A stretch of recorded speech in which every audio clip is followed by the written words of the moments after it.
What's going on, everybody? It's Carlos, your host of the Just Fans podcast, and I'm joined here by my most reliable host, who's always here, Rios. How's it going, bud? Going pretty good.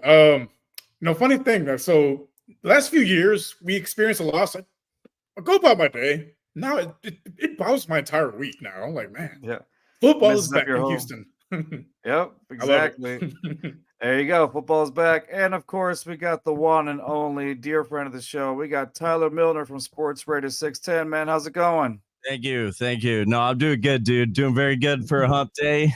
Glad to be here with you boys. Appreciate it, man. If I had the sound effects of people clapping, it would be there, even though you could totally tell it was. There you go. We'll just do I that. got you back, bro. I got you There back. you go. There you go. Hey, man, I'm glad we haven't seen you. So the last time you were here was like 5 months ago. A lot of things have changed in the last 5 months. A lot of things have changed. So That's at the big time, facts right there. It is. It is. So at the time, the last time that you were here, we were still like discussing what is this Texans team going to look like.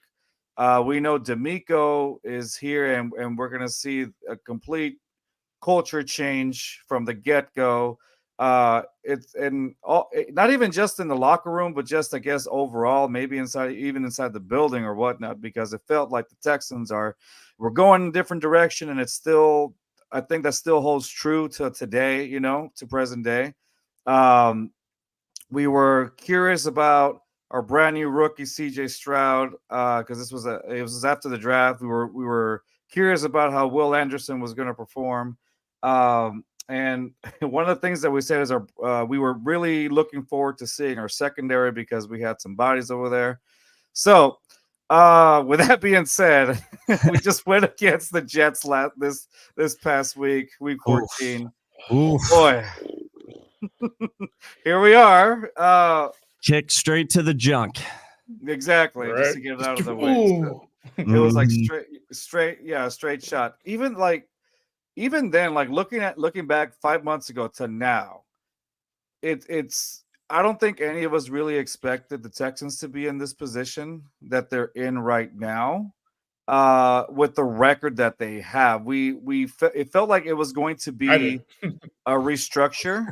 You did. I gotta admit, you did. You did say that. Rios actually even said, "Oh, there's playoffs or bust." Like he said, playoffs or bust. Like that. I said 10-7, winning the division. Both are still in play.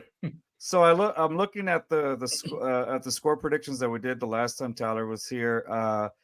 Poppy, my other co-host, is not here because he's moving. Loser. No, okay. No, because he's moving. He predicted 8-9. The Texans finished at 8-9. Rios, you predicted 12-5. Actually, you were 12-5. Yeah. I predicted. Yeah, still in play. I predicted 9-8, and Tyler, you predicted 7-10. Mm. The last time we were here, and so we're currently sitting at 7-6. I love being wrong in situations like this. Right, exactly. Yeah, hopefully, I hope Tyler's doesn't come true. Where it's 6, 7, and 10, and we just lose every game. If that happens, some very bad stuff's about to go down in the next 4 weeks. Yeah, exactly. So hopefully that's not the case. I don't know if my liver can handle that kind of losing streak. Dude, well said. Mine either. Yeah, No. That would be bad news. I'm in the borderline right now, so I cannot even do another season like that, man. But overall, I mean, gosh, did any of us really expect CJ Stroud to be at the level, to play at the level that he's playing right now? It has been just phenomenal. Yeah, I mean, it's a fun time to be a Texans fan for the first time in a pretty long time, Yeah. No. Yes. Go ahead. No, exactly. Like there was some, there was doubts. Obviously, people were experts even saying that, they don't expect CJ to amount to much because it's a quarterback coming out of Ohio State, which is known for not having any, if any. I mean, I can't remember the last good quarterback, if any, have come out of Ohio State. Yeah, he's really the first. Yeah. Yeah. So, it's just kind of like, wow. It took us all by surprise. I mean, lucky for us, right? Because seriously, lucky for us, but it took us all by surprise. So I thought he'd be good, but like to this level, no, I didn't see that coming. No, I mean, dude, like, yeah, in your wildest dreams going into this rookie campaign for CJ Stroud, I mean, we all had our fingers crossed that the Texans would have their franchise guy in CJ Stroud. I think we can go ahead and check that box. I think you do. And I think you've enough to make that conclusion. But you could have never imagined. I mean, he's not so much anymore, especially with the injury. We'll see if he plays this week. But 2 weeks ago, dude, there were serious discussions about CJ Stroud and the MVP race, in the NFL. So there's no way anyone saw it coming. But like you just said, Carlos, I mean, we'll freaking take it, man. I mean, Texas needed something good, and CJ Stroud so far has been really, really good for the most part. Yeah, he's delivered. He's been amazing. One thing I want to talk about. When the last time you were on, also we were talking about the excitement. I want to go head over to the defense really quick. We were talking about Derek Stingley. At the time, we hadn't seen him in this system, obviously, because he was being played in that Tampa 2 system with Lovie Smith, which was completely out of character. Out there covering grass. Yeah, out there covering grass, if anything. Last game he didn't really have many highlights, but the games before he was playing. Nobody did last game. Nobody did. Yes, nobody did. Christian Harris out there. What's going on? And so it was like seeing Derek Stingley before the Jets game. It was like, oh, this is the guy that we drafted. This is our number one pick that we got. This was the guy that we're expecting to see. And you brought up a good point the last time you were here. Like Sauce Gardner and Stingley were always going to be kind of linked together, for basically all their career. But for sure. And I mean, for Derek Stingley, he up until again last game, he was having a phenomenal, 3 games, 4 interceptions in 3 games. Mm-hmm. We were starting to see like some adjustment to that. Of course, the injuries are kind of. Yeah, go ahead, Ray. Yeah, he was looking like 2019, the LSU Stingley. The guy was, locking down Jefferson and Jamar Chase in practice. Mm-hmm. That's the guy they're expecting to get in the draft. Until this last game, that's who he looked like so far. Yeah, exactly, man. You're playing the guy to his strengths or whatnot, and who better than D'Amico Ryans to do that, So big ups to that. But yeah, man. So last week, I want to go back to the Jets. Sorry, last week why did you do this to me? Sorry, man. It's a roller coaster of emotion. That's why. No, the Texans Texans defense made Zach Wilson look like an elite quarterback. Sure, it's player of the week. I thought it was Aaron Rodgers out there. You thought it was Aaron Rodgers out there. He could have completely. So Tyler, where do you think? Why do you like? I'm looking at some of these passing grades against quarterbacks that are not elite quarterbacks. I would say. Rios sent this out. Indianapolis Colts the game against Gardner Minshew. They gave Gardner Minshew an 81.0 passing grade. Trevor Lawrence the following week, 83.1. Okay. Desmond Ridder from Atlanta, 86.7. Fast forward to Bryce Young, 68.6. I mean, for him, that's phenomenal this year. I mean, yeah. Mm-hmm. Baker Mayfield, 75.9. And Trevor Lawrence again, 78.6 when we went against the Jags. A little bit lower than the first time, but it went down. But Zach Wilson, 79.8. It's a pattern. Like it's the fact that it's a pattern against the. And then D'Amico was got interviewed today and said the same thing. Yeah, basically. Yeah, it's not a good spot for Miko's defense to be, man. I mean, the two out of everything you just listed, the Ridder and this most recent one with Zach Wilson, that's not a good look. I don't care if it's our defense here in Houston or anywhere else. Whenever you play the Jets and you have Zach Wilson become the AFC Offensive Player of the Week playing your defense, you're in a bad spot. I know there's injuries, but any NFL coach, D'Amico included, I think he did so today, he'll tell you everybody's dealing with injuries.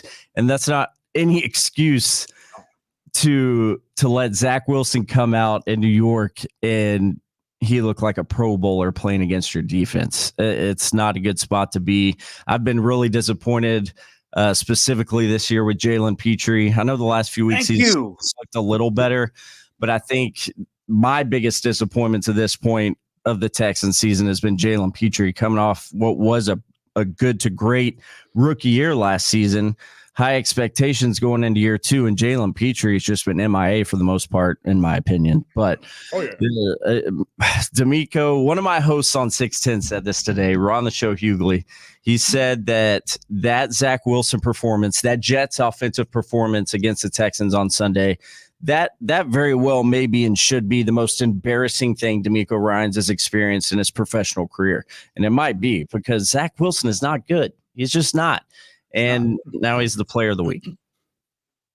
If I was D'Amico, I would hang that picture in the locker room. Like, look, this is what y'all did. Right. We cannot let this ever happen again. Yeah. Keep that as bulletin board material for the rest of the year, because you can't have another performance like that. Lord, man. I saw that graphic this morning that the NFL put out, the AFC Offensive Player of the Week, Zach Wilson. And I was just like, damn, man. Like that like, oh God, can we just get to this damn Titans game this Sunday already? I never want to think about that Jets game again. I don't. It brought back like those memories from back there, like, oh, this is what we were, after having such a good this is what we really were. It looked like last year. Like 30 second half points. Like, and let me ask y'all if you don't mind. This was a question posed to me, and I thought it was a good one. And there's no right answer, wrong answer, however you want to phrase it. But from this Jets game, the Jets Texans game that we experienced, what surprised y'all more? Was it the fact that D'Amico's defense gave up 30 points in the second half to that offense, or was it the Texans' just complete lack of offensive production throughout the entire game? Rios, you want to go first on that one? I'm going to go to the offense. I get that it was raining, whatnot, but like, again, Zach Wilson was playing in the same rain, and he was moving the ball down the field. It all came down to execution. Like, it seems like the Jets, they took the game seriously. The Texans, they were like, it's the Jets. We got this. We'll just show up and win, and it doesn't work that way on Sundays. Right. Rios hit the nail on the head. We had a show Monday, like the Monday recap of the game, and one of the things that we brought up was the fact that you can't really blame the weather for it, because again, Zach Wilson played in that exact same game, and it's Zach Wilson, like we were talking about, exactly just an abhorrent quarterback, really, if you think about it. However, and I told Rios, it's almost like I just hope it doesn't become a pattern, because I will never disrespect CJ in any way whatsoever. I love my quarterback and all that, but if you go back to that Ohio State game against Northwestern. Obviously Ohio State won 21-7, but CJ Stroud in that game, he was 10 of 26 with 76 yards, and it was also a bad weather game as well. It was comparable to the amount of yards he had this Sunday against the Jets. 94 yards or something like that. And so it was like, so I just hope it's not one of those things that becomes a trend, and then eventually it's like, oh, can CJ handle the elements? The elements. That's interesting, because I have thought about that. We all saw the weather in that Jets game. I need to think on that more though, and like dive more into some research, like you were just saying there with that other game, because that is interesting, and it could be ultimately like super concerning. I think I heard Seth Payne. I know he's been on here with you guys before. Seth, I think this morning was saying like, this could get concerning if this becomes a real issue, like bad weather and Stroud not being able to perform.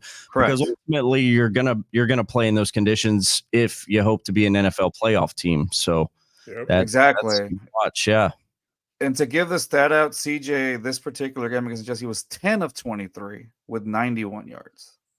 So it was, as you can see, the numbers are pretty close to each other. So that's the only part that concerns me a little bit, just that. I just hope it doesn't become a trend.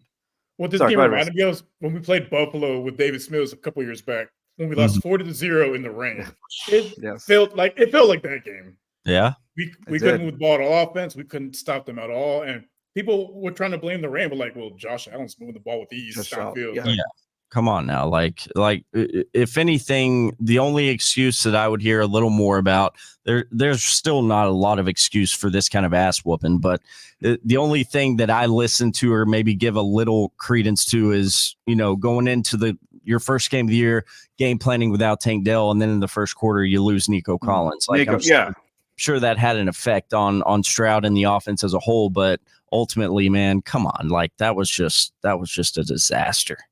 It was a disaster. It didn't have to go that. It really didn't have to go that way. Literally, it was Murphy's Law, worst case scenario in every aspect. The injuries, the ass whooping, it was just bad.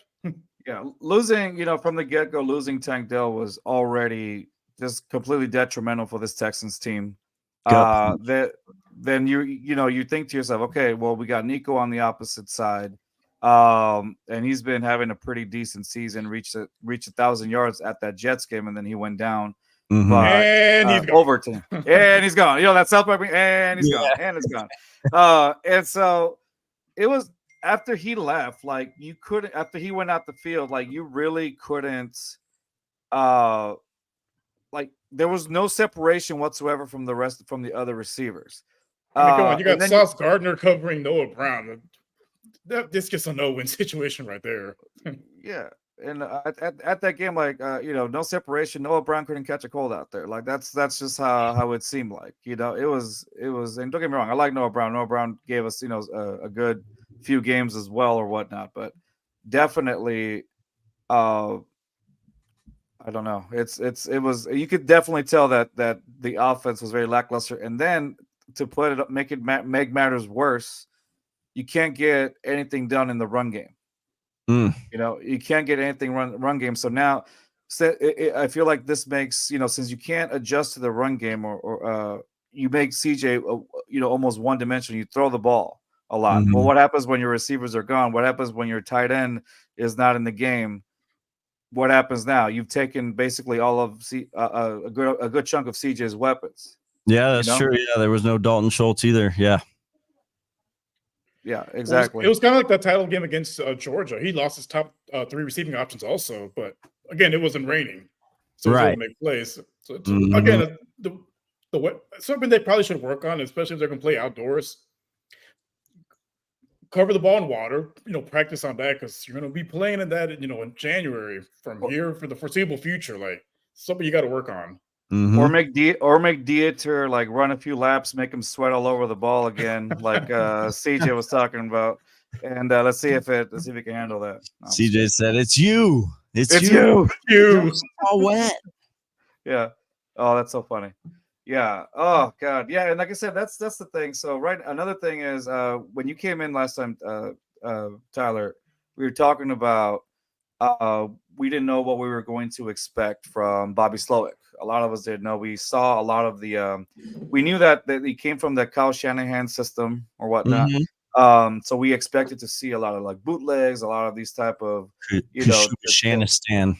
Yeah, Kashanistan, exactly. And so like we didn't expect it. So now, we have seen a lot of good play calling from Slowick, but then at the same time we've seen some play calling where like, whoa, what is happening right now? Some very questionable, and I think that comes through the experience, as being a rookie offensive coordinator or whatnot.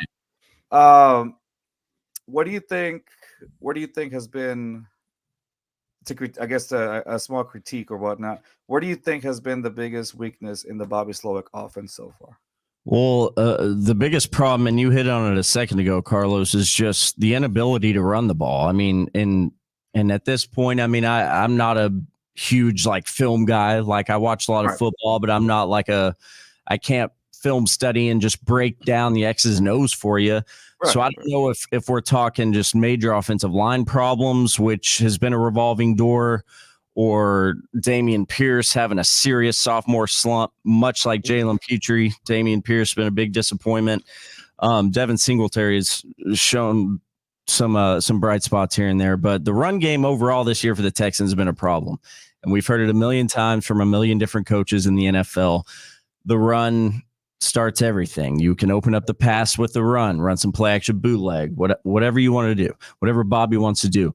But like you also said, Carlos, I think a lot of this is just, I think it's growing pains for a rookie play caller working with a rookie quarterback and also a bunch of other young guys and other rookies on the offense. Like I think we have seen at times this offense be better than we could have ever imagined, which is a big reason for why they have the win total they have that none of us could have ever imagined at this point in the season.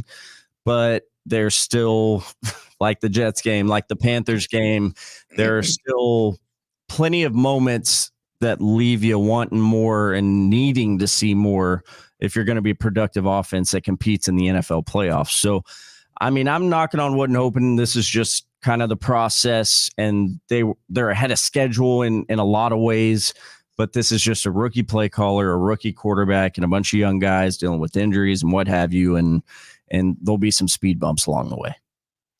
Yeah, no, precisely. I do agree with you. I hope it's just growing pains, and it's something that we can laugh at later and be like, God, remember when Dameon couldn't run the ball past two from the Pepperidge Farm remembers. Pepperidge Farms remembers, yeah. You like, it's just so crazy how like you go from being such an explosive running back 1 year, and then suddenly, boy, that sophomore slump really hit him I'm hard. telling you, man. And it's just like, and like I said, him and Pitre have just like almost fallen off the face of the earth on both offense and defense. Dude, Dameon Pierce against the Jets, 4 carries, 9 yards. One catch, -2 yards. Yeah, I remember that. I was like, oh God. Yeah, it's I don't know what's happening. And then, like I said, Devin Singletary, yes, he's been helpful, but it's not sustainable. Like that's not going to be like your number one back, you know. Yeah, he's a good complimentary back, but like to carry the load, it was a big deal when he was getting over 100 yards. So like, oh, this is the first time Devin Singletary has back-to-back games with 100 yards. I was like, oh, great. You know, I was like, oh, great. That's. I mean, at this point with Dameon, dude, I'm down to, and I like Dameon, I really do, and I hope he rebounds. But at this point in the season, with what we've seen and the evidence we have, I'd be down to give more carries to Agumbawale at this point. Like it's just Pierce gets the ball and it goes nowhere. It goes back. Yeah. It's almost like there was one play where we were talking. I can't remember what game. We're like, oh my gosh, it's like all he had to do was like run a little bit left. And I don't remember what game. And Rios and I were talking about it before left. Saints game. It was Saints game. Thank you. And so instead of hitting the hole, he looks for a defender to hit. Like, bro, you got a big hole right there. Just run through it. I was like, it brought shades of like Trent Richardson vision, like for a good minute. Oh. Yeah. Here's the hole. He goes this way to run into somebody. Like, bro, what are you doing, man? But, like, and the crazy thing is, yes, it's easy for us to just judge sitting down on the couch while I'm eating chips or whatever. But at the same time, it's like, come on, bro. It's like, dude, it's been a straight. He's falling backwards. I don't know what's happening, but I do just hope, like you said, is maybe just growing pains, maybe sophomore slump, and I do expect to see more from these guys next year. Yeah, him and Pitre, man, I need them to find something. Yeah. By the way, it's more. I think it's more scheme than just sophomore slump. Because with the Shanahan offense, it's about zone reads, and he's separating back. He's going to look for contact instead of hitting the hole.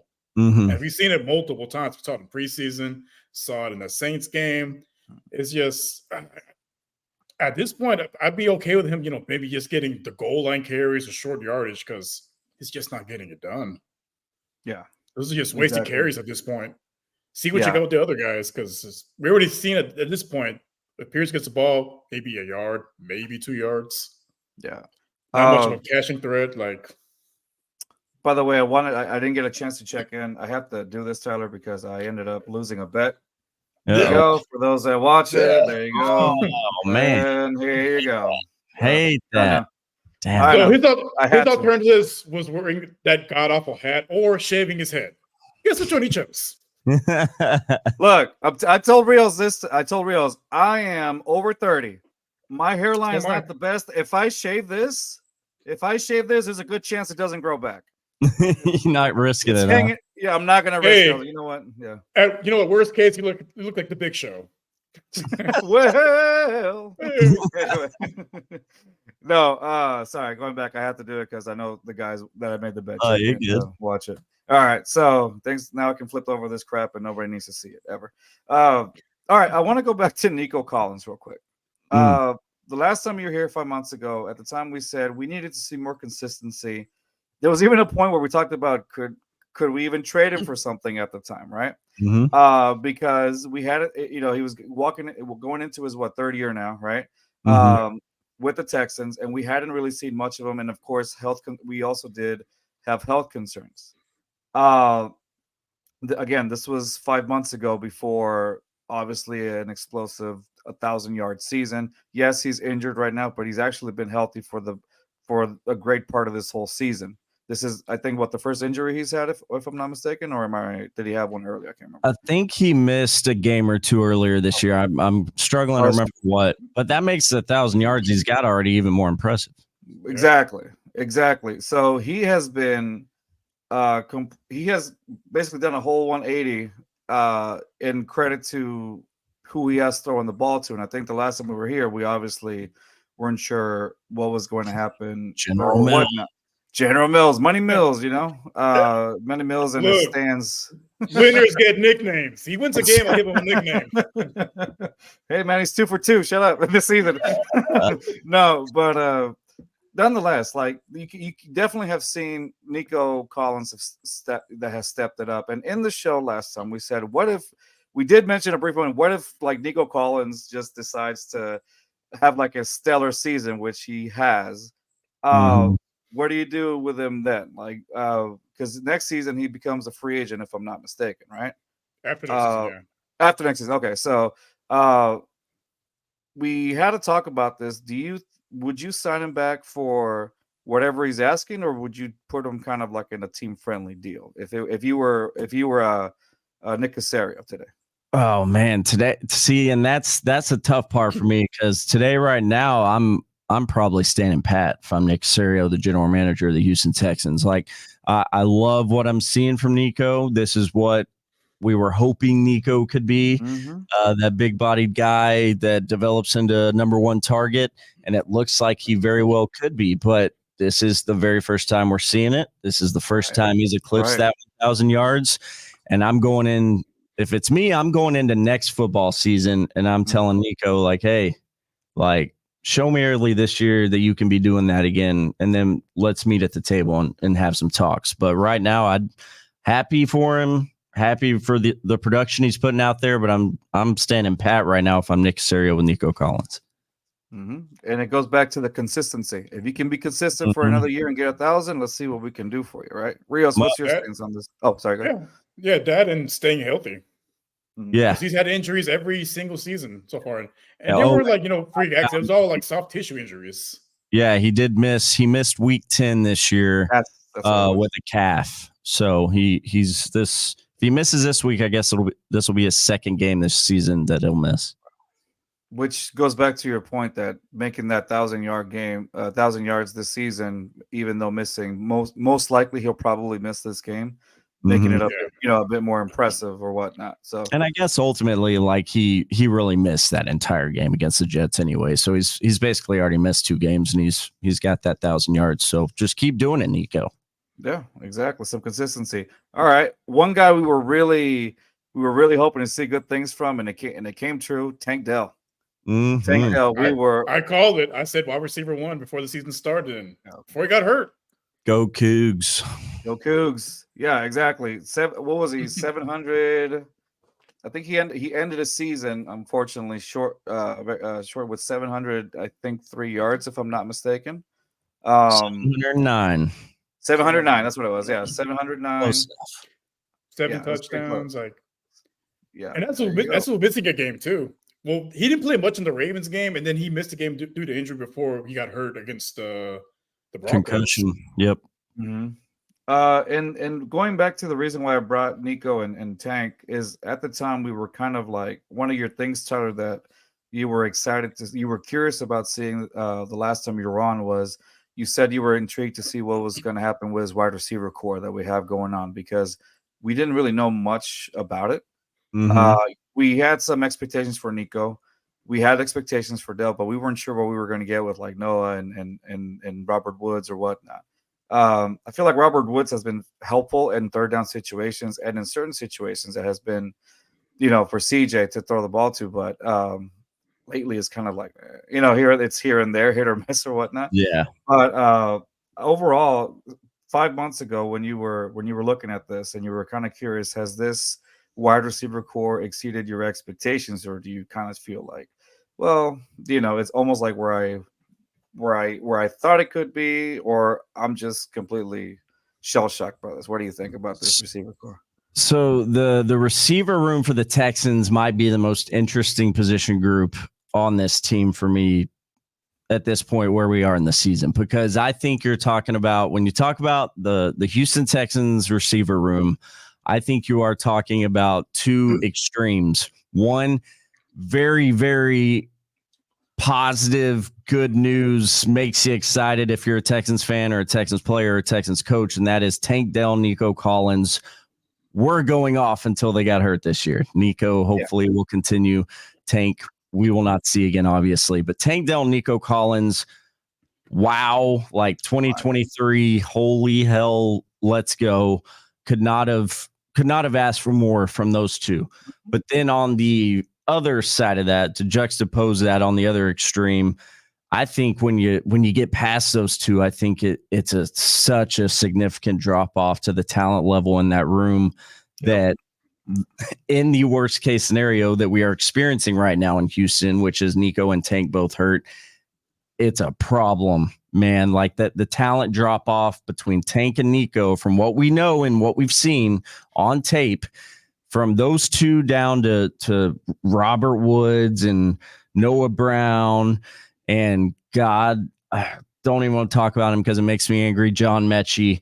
Like that is such a staggering drop off in talent level to me, and it's a very, very bad thing. So I think it's very awesome what's going on in that room with two guys, and then after that, I think Nick Caserio and the Texans have like some serious problems that need to be addressed.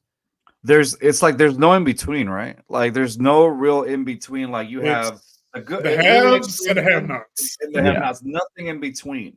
Honestly, even without Tank, I expected to see more of John Mechie, or even Xavier Hutchinson at one point, because we saw some little plays here in training camp. And again, I'm going back to training camp, but whatever. But is really when I got to see some more of Xavier Hutchinson also. But now again, you were facing a Jets secondary that's top 3, top 4 in the league or whatnot. I get it, but man, it was a real test to the wide receivers, I feel like. So I'm hoping.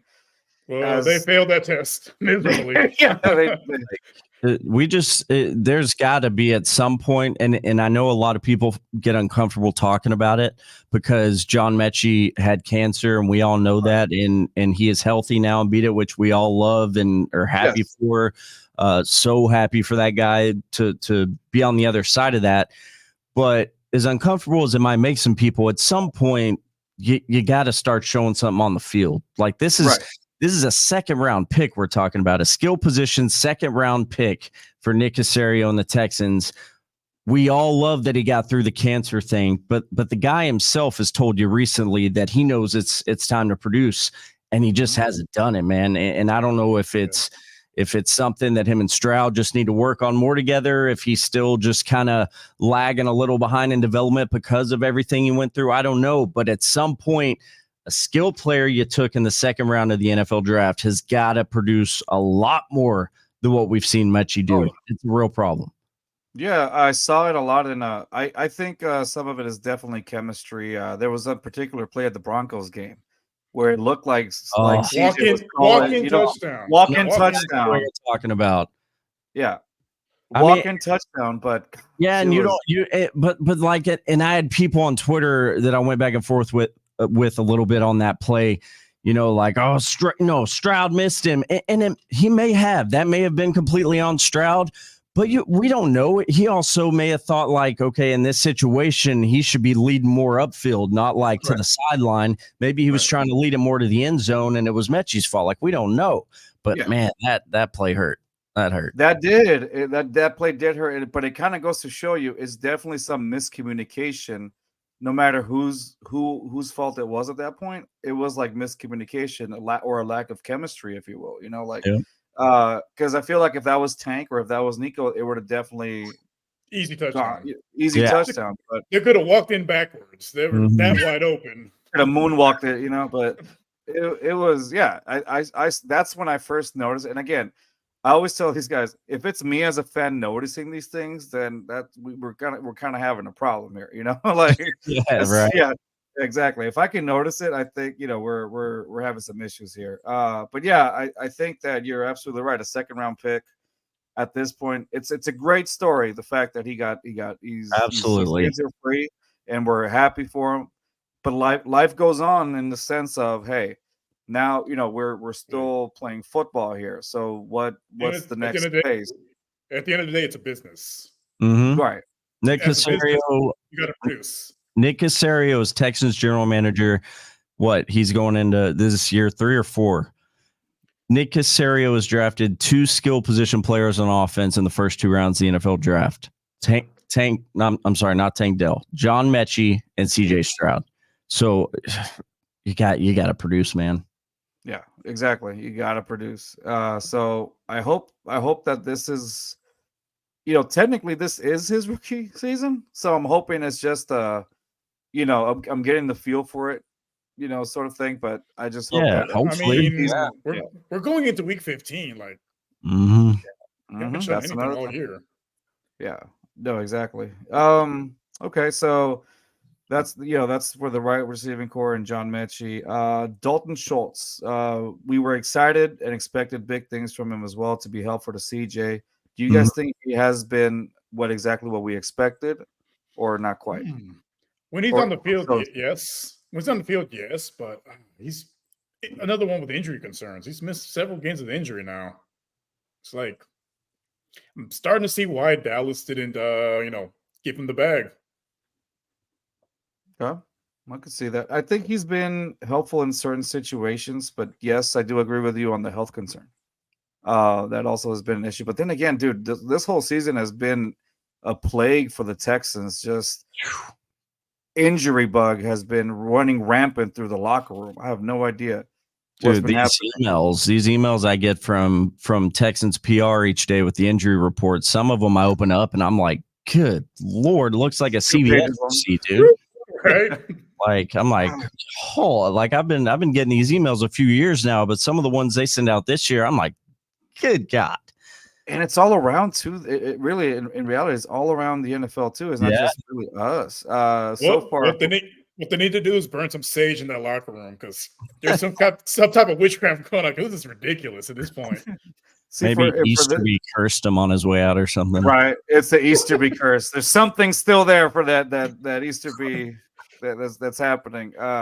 So far we got CJ in concussion protocol, not practicing. Robert Woods, I guess they're resting him. Laramie Tunsil's knee. Trevier Thomas and Blake Cashman hamstrings. Nico the calf.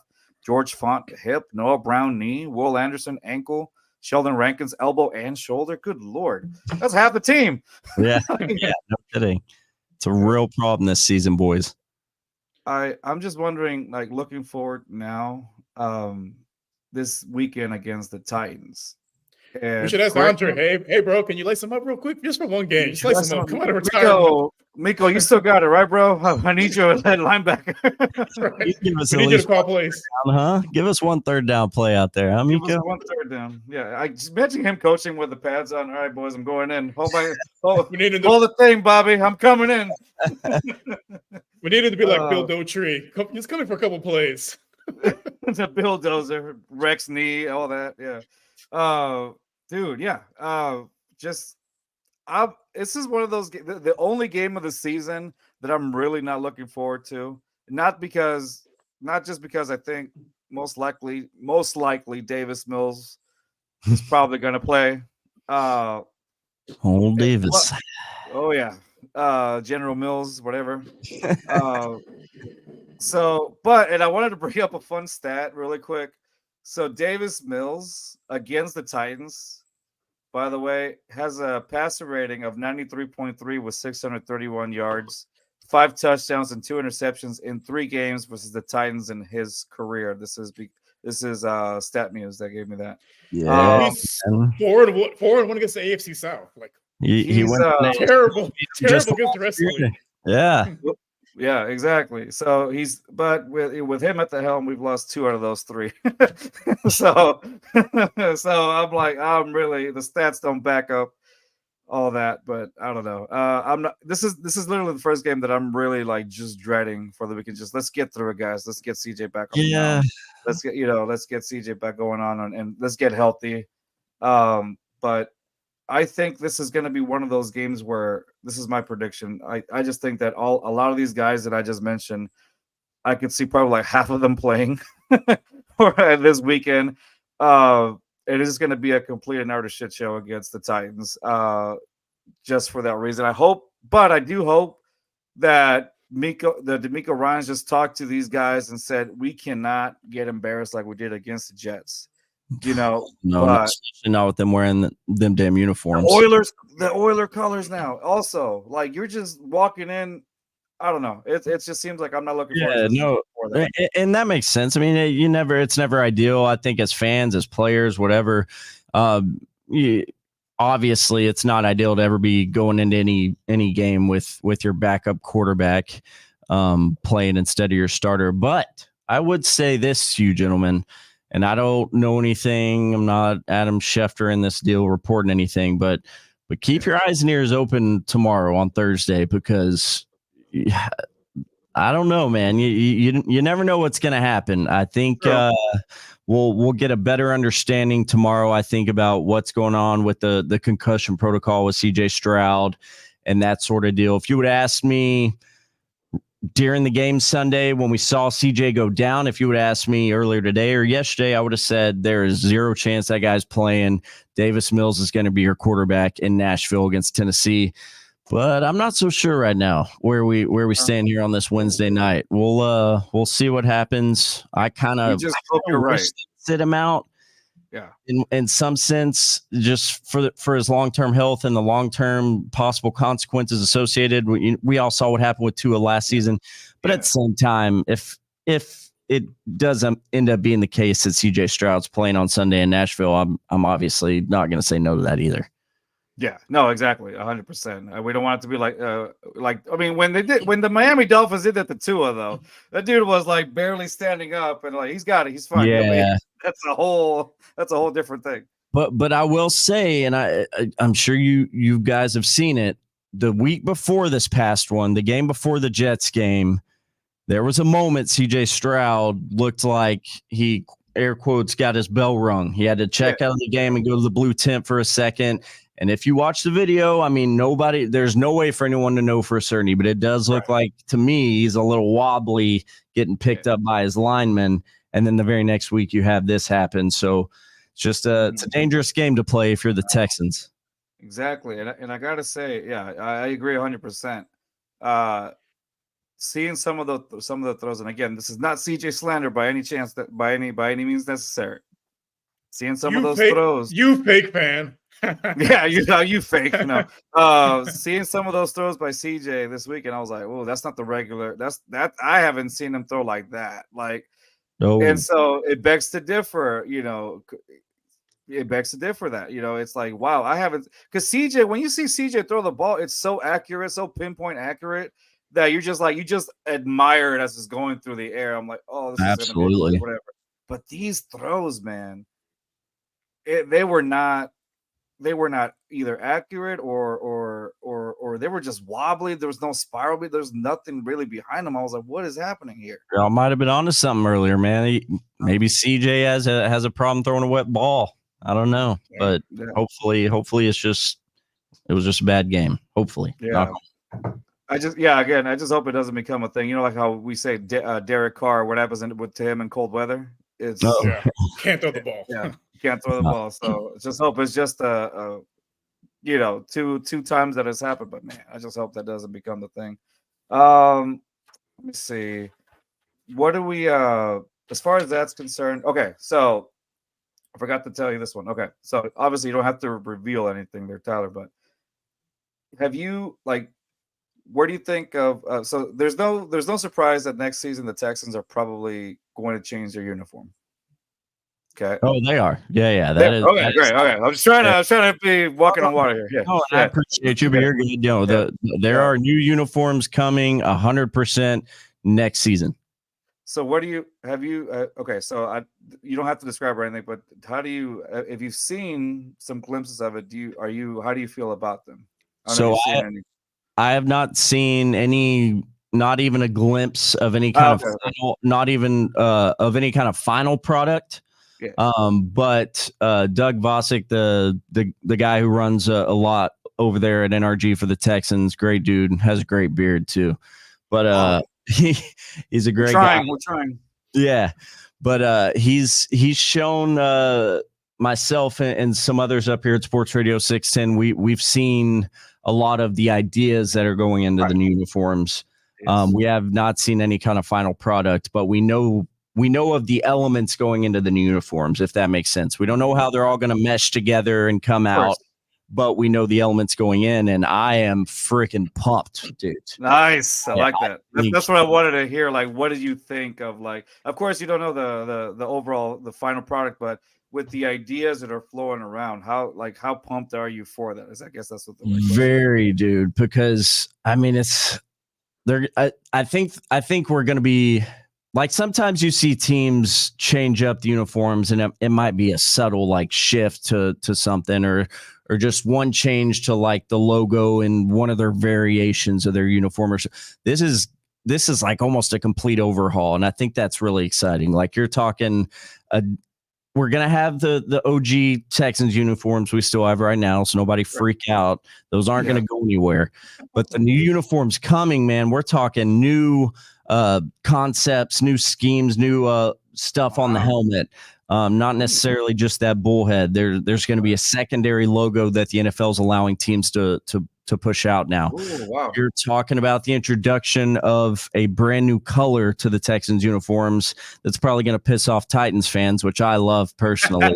Yes. Yeah, it's not Columbia blue, but the naked eye won't be able to tell you any different. And then you're just it's a whole new thing they're rolling out, man. A bunch of different changes to just the design, the logos, the colors, it's everything. And that's exciting. It's not just going to be some subtle like, oh yeah, we took a stripe off here. No, there are going to be variations of the Houston Texans uniforms, 2 or 3 new variations that are going to be sick, I think.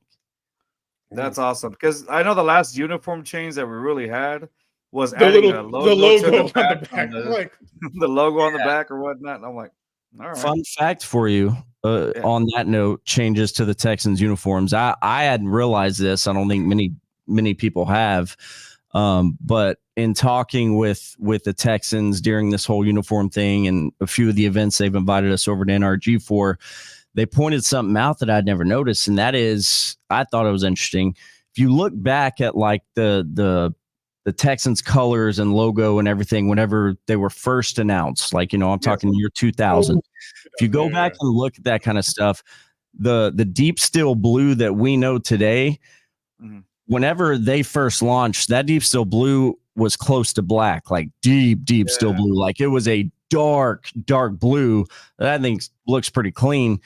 But for some reason over time, like through, I guess, production and like just repurposing, for marketing and what have you, that color lightened up over time and gave us the deep steel blue you see more on the uniform now.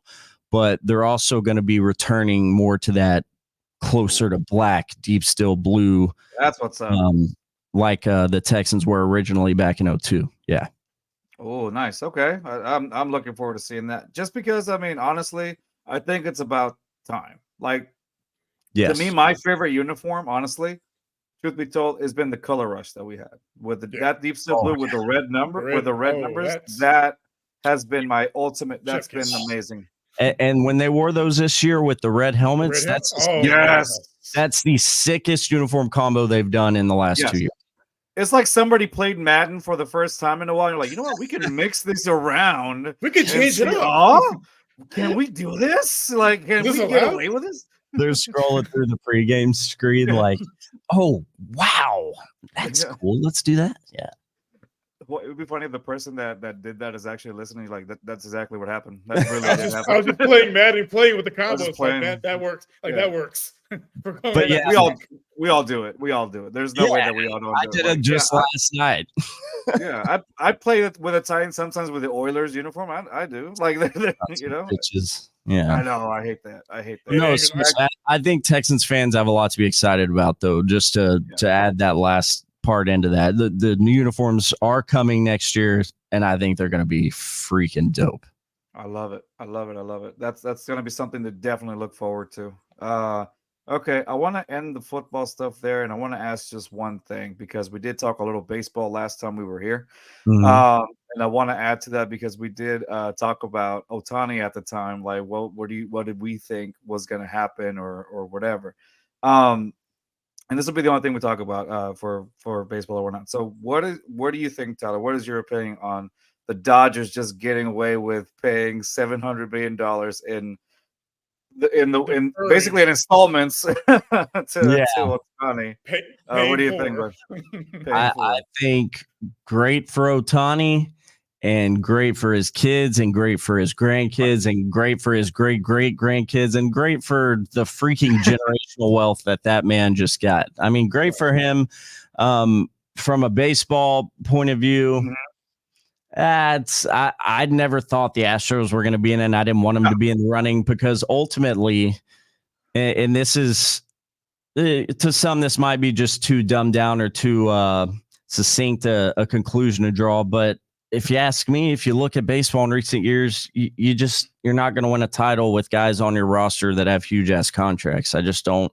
I'm not saying it's impossible, but I don't think that's the route. And if I was a general manager, or if I'm talking about the GM of the team I'm a fan of, the Houston Astros, I don't want to see contracts like that given out. Although I get Otani's a generational talent. I get it. He's like, second coming of Babe Ruth or whatever. But yeah, good for the Dodgers. Good for Otani. We'll see what happens, but Yeah, I saw it as that too. I was like, geez, to me, it looked like, well, the rich get richer. Not for Otani, but as far as the Dodgers gaining, the ability to only pay him $2 million, and then being able to still get more talent. It's just almost like, okay, we're building super teams here. We're what? Yeah. Rios, you're gonna like this one. We're gonna become the Warriors. The MLB's gonna become the Warriors now, with allowing these super teams to just be able to be built. Yeah, we'll just let the Dodgers and the Yankees keep trying to buy a championship, and knock on wood, hopefully the Astros keep doing what they do and competing each year. Yeah, you brought up an interesting point. These teams with these 10-year monster deals, they haven't won. Recent memory. Last one was last year with the Rangers, Seager. But I mean, again, first year of his deal. Before him, Mookie Betts early on in the deal. But before them, Pujols. Yeah, Pujols. I mean, he ruined the Angels for years. Trout. Yep, Trout. The golden boy. Manny Machado. Like these guys get these monster 10-year deals. Those teams, they just don't win. Nope. And overall, you brought a great point, Tyler. Like these monster deals that teams are getting, it doesn't seem like that's the thing that gets you over. I mean, look at a good example, obviously the Astros, but another one, the Orioles. They have such a young team, and to get as far as they got using the system, basically what the Astros used or whatnot. Look where it's gotten them. The season before last, they were just such a horrid team, and now look at them now. They actually did amazing, and they're probably going to be amazing for the next few years to come. That's going to be a team in the American League to watch out for. Yeah.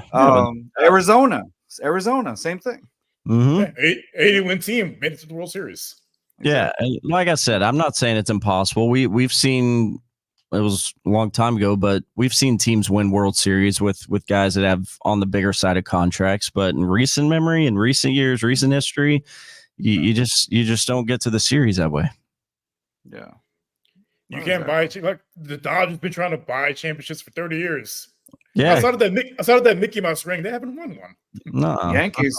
Yankees, the same thing. I mean, Every they signed single year, yeah. Aaron Judge. Aaron Judge to sign them for a big contract. Garrett Cole before that. Like they Mhm. signed all these guys, and here And we are. they're going to have to Soto the bag too, because you ain't gonna stay there for cheap, especially if they don't win. Mm-mm. Yeah, no. Tyler, I gotta thank you, man, for joining us again, brother. It's such a great time when you come around. You're very informative. You shoot the shit with us, and I think it's just amazing overall. Obviously, I do want you to come back also again. Whenever you get a chance, brother. Like, thank you for coming. Seriously. Yeah, man, we won't wait 5 months next time for sure. I love coming on with you guys. Love what you are doing, dude. Y'all got a good thing going. It's a pleasure as always, my friends. Appreciate it, sir. man. Okay, well, that's gonna be it. That's gonna be it for us this week. Rios, I think Friday you're doing a live. What are you doing Friday? Sorry, but go ahead. Yeah, we're doing a live streaming of the Sixers and Rockets game.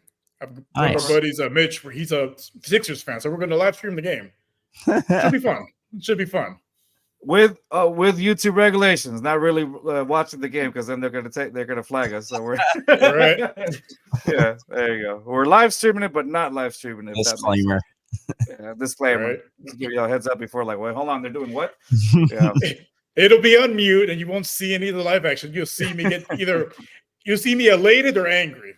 One of the two. You'll pass down on the couch with your pants beyond your ankles. Oh, I hate this team. All right, man. Tyler, again, thanks a lot, brother. Appreciate it. Appreciate that's gonna you be it for guys, us, man. guys. All right. H-Town, baby. Let's go.